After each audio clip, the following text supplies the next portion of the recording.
ሰዎች በዚህ ዓለም ከሚወዱት ነገር ዋነኛው ነገር መደመጥ ነው። በጣም ያስደንቃል።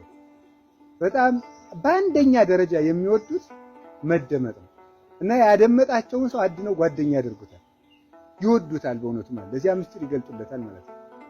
አንድ እንጀራ ከምታበሉት ሰውን ብትሰሙት ይሻለዋል። ልብስ ከምናለብሰው መደመጥ ነው የሚፈልገው ማለት ነው። ሁሉም ሰው መደመጥ ይፈልጋል እና መስማት ትልቅ ሀብት ነው። ከሰው ጋር ያኖራል። ጅል ሰው እንኳን ቢሆን የፈለገ የማይረባ ነገር ቢናገር ከሰማነው እዚያ በኋላ ይሰማናል። የማይሰማ ሰው ግን የሚሰማው ያገኛል። ስለዚህ ማዳመጥ፣ ማንም ይናገር ሳያቋርጡ ማዳመጥ፣ ሳይነቅፉ ማዳመጥ እጅግ መልካም ነው በእውነቱ ማለት ነው። ሰዎችን ከሰማን በተጨነቅን ጊዜ መፍትሄ ይገኛል። ዋናው ነገር የሰው ልጅ እውነቴን እንነግራችሁ ብዙ ችግር የሚቀልለት ሲሰሙት ነው እና ስሙትን ብላችሁ ስሙት። ስንሰማው ሰው ይቀልለታል። ሰው እኮ መፍትሄ ከኛ ፈልጎ ብቻ አይደለም የሚያወራን ሲናገር ስለሚወጣለት ጭምር። መፍትሄ ቢያጣም ስንሰማው ደስ ይለዋል በእውነቱ ማለት ነው።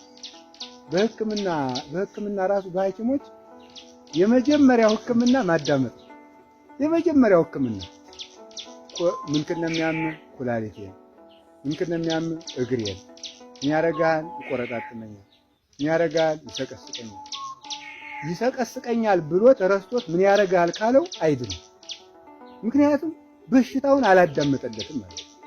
ስለዚህ መጀመሪያ ራሱ ንግግሩን ከረሳበት ሰዎች በዚህ ዓለም የሚወዱት ስማቸውን ሲይዙላቸው ደስ ይላቸዋል። ሰዎች ማለት ዛሬ ስሙን ተናግሮ ነገ ማን ነበር ስሙ ካሉት ንቆይ ነው ይላል ማለት ነው።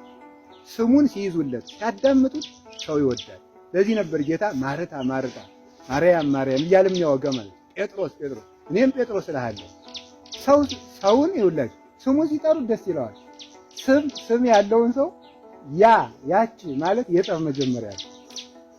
የጠብ መጀመሪያ ሰውን ልትጣሉት ከፈለጉ ያንን አላያችሁም በሉ። ይሄ መጣላት ፈልጋችኋል ነው እና ሁላችንም ስምዑን ይሰብአ እስራኤል እግዚአብሔር ይስማዕክሙ የወንድሞቻችን የእህቶቻችንን ንግግር ሰምተን እኛም እግዚአብሔር እንዲሰማን ቅዱስ ፈቃዱ ይሁንልን።